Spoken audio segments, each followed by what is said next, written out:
Yo, what's going on, guys? It's your man, the Grass Ninja. Look, before we get into the Boruto Chapter 76 breakdown, we're going to make some announcements about the channel. Now, I'm going to leave the breakdown when it starts timestamped, so you just click ahead if you don't really care. But here's the thing. First off, we upload every Thursday of the week, alright, around the evening, EST.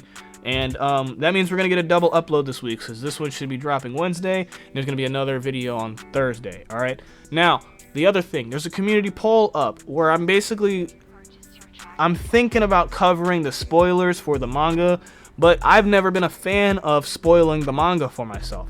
But for the sake of the channel and content and numbers and all that, I'm wondering what you guys think. Are you interested in, following up with the manga spoilers for Boruto's manga? Or are you like me and you'd prefer to avoid the spoilers and just go into the chapter without anybody ruining your interpretation of how things actually played out, right? Because a lot of these spoilers and their summaries, right, it's a summary. It's that person's summarization of what happens. So they can taint it with their own opinions and their own biases and how they interpret the events, and it can kind of paint a picture of the chapter, and you might not like that picture, but then you go ahead and read the chapter and you realize, oh, it's not that bad, right? With this chapter, it wasn't a bad chapter, but it wasn't a great chapter, right? Now, I'm going to summarize the chapter just for a second, and then we'll break it down. But basically, a lot of crazy stuff came out of this chapter, but it was cluttered up with a lot of, regurgitated information, stuff we've read before. And then it was also, the story was just kind of thrown to the left for a second when Eida was like, I need girl time, and they had,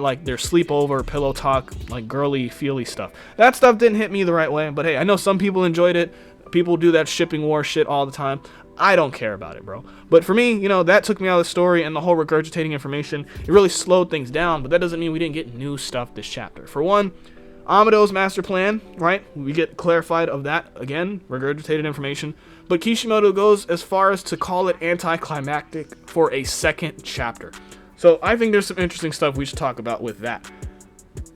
Kawaki out here redirecting his hatred for the Karma Seal onto the Otsutsuki clan itself, which could have major ramifications. The other thing, Sarada and Sumire, completely unaffected by Aida's ability. Code, what the fuck's wrong with you? You know what I'm saying? And then Momoshiki out here doing research on Eida somehow while dormant in Boruto's body, saying he's identified the power source of the Simp no Jutsu, bro. So Momoshiki's out here doing reconnaissance from within Boruto's body, probably navigating the future and figuring out how shit goes. But Kawaki mans up, and he basically tells Momoshiki to show himself and stop being a coward hiding within Boruto. So Momoshiki and Kawaki about to have some huge interactions in 2023. So, this chapter, being the final chapter of the year, definitely, kind of rubbed me the wrong way because it didn't hit the way I thought the end of the year would hit. But at the same time, they did pave the road for 2023 to start off in a big way, right? Because Kawaki versus Boruto or Kawaki versus Momoshiki again, you can't go wrong there, all right? But now that we've got all the summary out of the way and all the announcements out of the way, let's do the Boruto Chapter 76 breakdown. Boruto Chapter 76, the breakdown. A Girl's Sanctuary is the title of the chapter. Now, Boruto Chapter 76 picks up right where the last one left off. Boruto is seen reacting to these visions of the future, and we also get to see Momoshiki commenting on this new phenomenon that Boruto is experiencing. Momoshiki says, even if it's just fragments, right? Even in fragments, it seems that you were able to see the same tableau that I did, right? Now, Momoshiki doesn't really get a lot of speaking in this chapter. He doesn't really speak on anything further, but tableau refers to a group of models or motionless figures representing a scene from a story or a scene from history, right? So basically a storyboard, right? Snapshots of scenes that will carry out, right? Now, Tableau is like synonymous with like pictures and like illustrations and stuff. I don't know if this is going to be the translation they use entirely, but tableau seems to be how Momoshiki dubs his future sight shinjutsu ability. The ability that allows him to like look into the future and perceive others' fates and their destiny and all that. Tableau. I don't know. That's how you pronounce it. Google it. Chapter 76 reminds us of Amado's, quote, master plan to bring back his daughter, Akabe, right? He wants to bring her back with the karma reincarnation shinjutsu, and Amado's basically tweaked Kawaki's karma in order to make this whole thing possible. Now, this whole, can you replant a karma seal on someone with different data, Akabe plan, it's questionable if it even works, right? And this gets addressed this chapter, but even that sounds super like suspect and superficial. Like it doesn't even sound like that's what it's supposed to do, right? So Shikamaru, moving on though, wants to know like what kind of person Akabe Sanzu was, and if she might have any hostile intentions towards Konoha or like world domination. Like, did she show any signs of being of concern, right? Now, Eida can't necessarily confirm or deny anything like that, but she does confirm that Akabe Sanzu was a completely different personality than the Delta we have today, and Eida basically remarks Akabe just seemed like she was an ordinary girl. So there's nothing suspect from what Eida can see, but Eida can't really see everything because she could only see the later parts of Akabe's life. She doesn't know if there's any traumatic experience that could be a trigger for like today's events, right? Amado is also wondering, like, why does everyone seem to think he has some diabolical plan, like he's trying to topple the shinobi world? That's literally, like, quoted. That's what he says, right? Amado says, like, I don't know how I appear to all of you, but I'm just a regular citizen. Like, I'm not even a shinobi. Now, Amado's choice of words here just seems really suspect to me, especially since we know during that flash forward sequence with Kawaki, he says that the age of shinobi is over. And that strikes like a similar tone to with what Amado's saying. Like, why does everyone suspect that I'm trying to topple the shinobi world? Like, I'm trying to take down the government or something. I'm just an ordinary dude, right? I'm not even a ninja. So, like, this, I don't know, it's like the way he's talking about it just strikes a very similar tone to what Kawaki is known to be doing in the future. And I've already got ideas speculating that Kawaki is some sleeper cell serving Amado's greater function at the end of the day. Because you got to remember, he has a command code on Kawaki that he hasn't shared with anybody, right? Now, Shikamaru points out that this whole master plan seems very anticlimactic. Like, he expected a lot more from Amado, right? Considering that he's telling the truth and he's under conditions where he can't lie, and anything he says can be fact-checked by Eida. So everything seems very anticlimactic, and everyone was expecting more, right?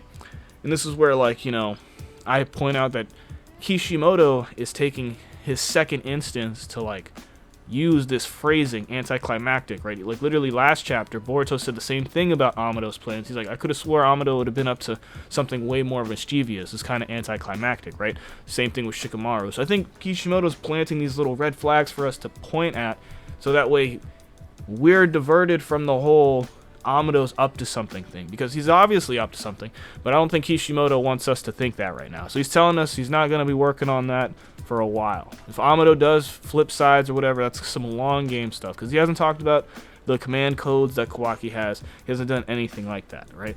Shikamaru points out that, yeah, Amado's master plan seems kind of anticlimactic, though he can relate to Amado's position and Amado's feelings, his motivation, because Shikamaru himself is also a parent, and if he lost his kid and he had the ability to possibly bring them back to life, like reincarnate them in their true form or whatever, Shikamaru would also probably do something like that, right? So Amado addresses like all this and all his reasons for lying and keeping all the secrets, especially about re-implanting Kawaki with the karma seal that Kawaki like loathed so much, right? Like, he hated having the karma seal, and Kawaki actually like explains and enlightens us like how he's evolved and developed through this, right? Because Kawaki lets us know that it is true that he did indeed hate having the karma, like, in everything that he ever did, right? Like, he only ever thought about getting rid of the karma, because like he always considered the karma to be the main source and the main cause of all the crappy shit that ever happened to him, okay? But now he's got the truth, right? He understands what actually happened. And now that he knows the true cause of all his suffering isn't actually due to the karma seal, but it's actually due to the Otsutsuki that gave him the karma seal, he's now redirected all that hatred to the Otsutsuki clan itself. Like, he no longer hates having the karma seal, right? He doesn't hate the karma itself. All that hate is now pointed at the Otsutsuki directly. It's not even just Ishiki, it's just all of them at large. That's why he's got so much hatred for Momoshiki, which is why the end of the chapter seems so interesting, right? Now that we know Kawaki, like, doesn't really care about the karma itself, he just hates the Otsutsuki, he only has one question for Amado, right? He asks Amado, like, so, everything about your daughter, Akabi, that plan that you have for me to resurrect her with my karma, can you guarantee that she won't turn into some new Otsutsuki? Like, if I give a karma to this vessel you want me to give it to, how can you guarantee that your daughter actually comes back and we don't rebirth Ishiki or Shibai or some other Otsutsuki? Like, we just create a Otsutsuki monster hybrid thing. Like, how do we know, right? Because there's no certainty. It's never been done. Even Amado says there's no precedence for that. Like, he actually, like, shockingly to me, like, Amado straight up says, I can't guarantee that that won't happen. Like, this has never been done before. Like, so he's straight up saying his plan might not even work, but he still wants Kawaki to do it, right? And he admits that this is literally just some last chance, last ditch effort to try to save his daughter. Because for him, there's no other options. Like, if he knows that she can come back, he's going to try everything in his power to do so. Because at the end of the day, it's like he wouldn't be able to live knowing that, what if I had tried? You know what I mean? So he's going to. And that's the thing. So he's asking, can you put this karma and bring back my daughter? But he doesn't even know if that plan's going to work, which is wild, right?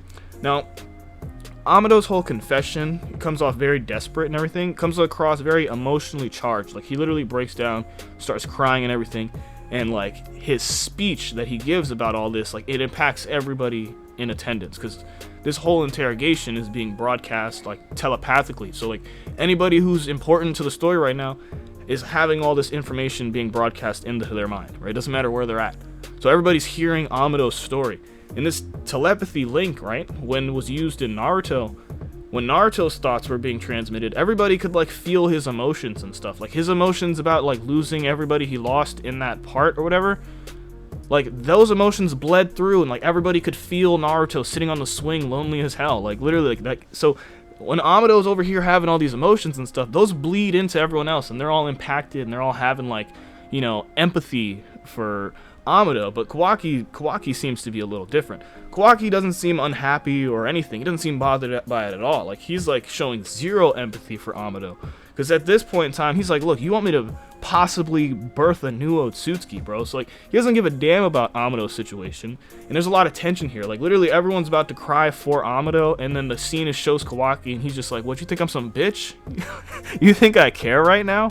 So, like, Eida kind of steps in, and she breaks up all the tension here. And she basically says, we've been talking about too much for one chapter, right? Eida explains how she's getting tired. She wants to resume these interrogations another day because, like, she literally just got to Konoha. They've been traveling for days, and they put her to work immediately. So, like, they basically call it quits for the day, and we cut back to the other scene of Eida and Damon and Boruto, Kawaki. They all wake up the next morning in their luxury apartment, eating breakfast, and they start talking, right? You know, people start talking shit too. So, like, they have this little heated debate during breakfast pretty much. And this is where everything goes, like, weird, because Boruto starts asking the real questions. He asks Eida, why is it that Eida picks Kawaki over Boruto, right? Like, you need to be with an Otsutsuki. We're the only two left, so why him, not me? Like, he's not even trying to say, like, he's taking it personal. It's just curiosity, like, why Kawaki? And then Eida explains that it's simply because Kawaki's the older person, right? Aida's over here 16, Boruto's only 12, and Boruto's like, that doesn't really make much sense. There's, like, two people in the world you have a possible chance with, and I'm cut out of the equation because I'm, like, 4 years younger than you. That doesn't really make much sense to me, like, you know. Damon straight up says, like, bro, it's because you look crusty as hell, bro. That's what it is. It's because your face, your butt ugly. And Eida doesn't, like, say anything, like, you know, being like, no, don't be mean or whatever. Like, he's like, it's the truth. So, like, there's a couple of funny moments with, like, there's a couple of gag moments with, like, Damon and Boruto in this chapter. Like, they're seen playing, like, what looks like the Nintendo Switch or whatever. Like, they literally have, like, these little ninja tablets or whatever they're playing video games on. I think Boruto said they're playing Pokénin. So they got, like, Pokemon something in Naruto now. There's video games. So they're bonding and stuff. And Damon's taking advantage, and he's talking a lot of shit during these interactions. And, like, Boruto, the whole joke is that, like, he can't really react or even imagine, like, beating up Damon because those intentions will get reflected back at him. So Damon's just pushing his buttons, and Boruto literally can't even think about doing stuff.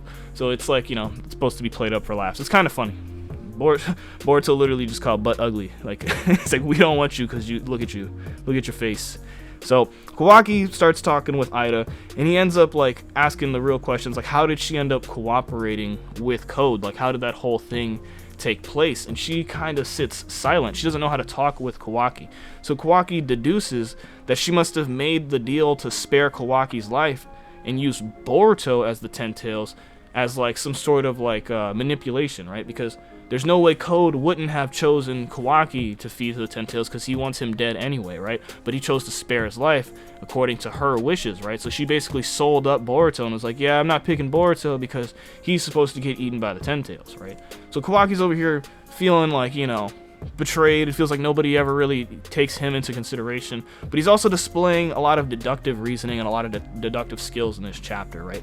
Like, he's over here perfectly picking apart like what happened. Like, he might as well have had the Senringan because he's over here just like, I know exactly what happened with you and Code on his first guest. And even Damon's like, you're pretty smart for like picking it apart on your first try.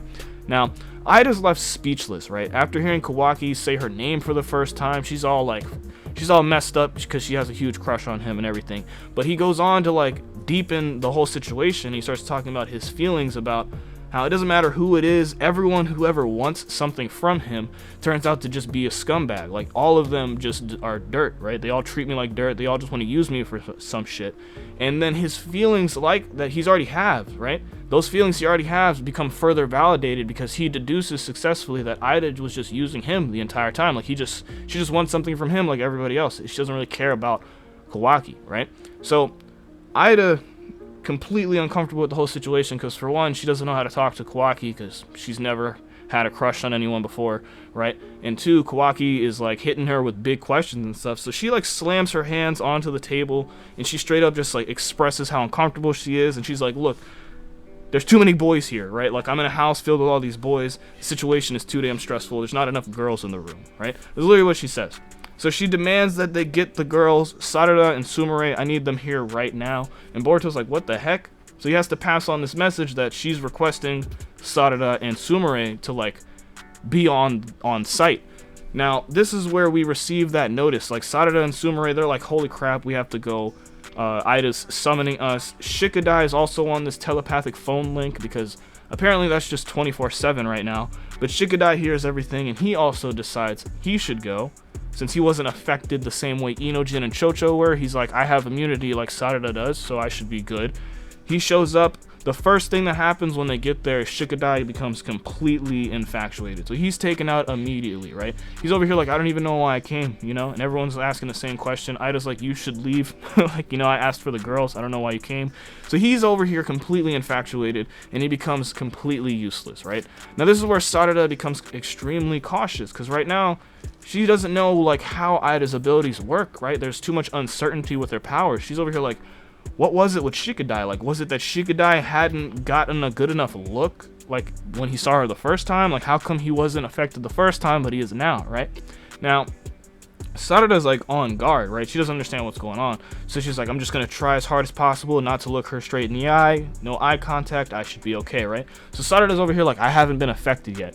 Sumire is also picking up on something very weird because she's also like, I don't feel any simp energy. Like, everyone over here is geeking about her, but she just seems like a normal person to me. So they're both like not feeling the effects of the love charm, right? Now Eida takes them into like some separate room so they can have their private girl time and they have their little conversation or whatever. It's like a sleepover. They're having pillow talk or whatever. They talk about boys. The girls end up speaking about how like Aida's feelings, and they're all complicated and difficult because, for one, she's like 16 and she has a crush on some boy that doesn't like her or whatever, and she doesn't know how to handle that, right? She's young.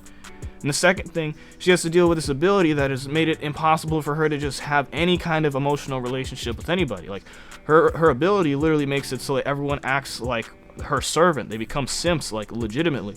But now she's dealing with Kawaki, and not only is he not simping or anything, but he's over here like rough around the edges and asking her straight up deep ass questions and called her a scumbag because he knows that she's just using him. So it's a real complicated situation for her right now.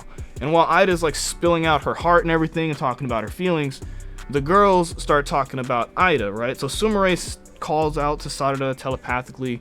She asks her if she's feeling the effects of the love charm, because Sumire is like, I'm not feeling it. Are you feeling it?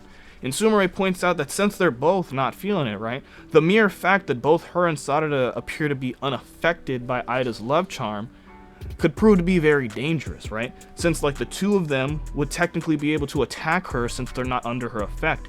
And in short, there's a high probability that if Eida knows about this, right, then Eida would deem them as security threats, right? They would be risks to her security. So Sumire is also out here flexing her deductive skills this chapter. Like her and Kawaki, they're putting pieces together with like very little info to go off of, right? Like Boruto and Sarada are supposed to be geniuses or whatever, but they're missing these things that Kawaki and Sumire are pointing out immediately, right?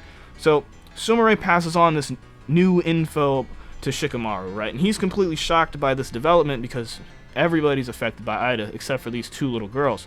So he warns them, right, that you need to keep this a secret, right? Because first off, if Damon finds out that they're not being affected by the love charm, they're as good as dead. Because if he thinks that they're a threat, he's going to take them out. There's no hesitation with Damon, right?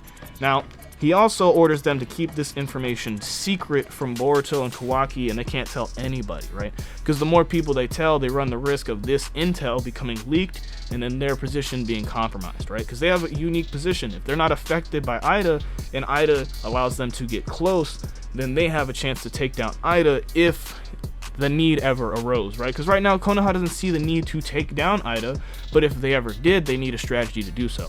And it might be these two girls, who knows? But we don't really know why they're unaffected. That's not revealed this chapter. We just know that they are, right?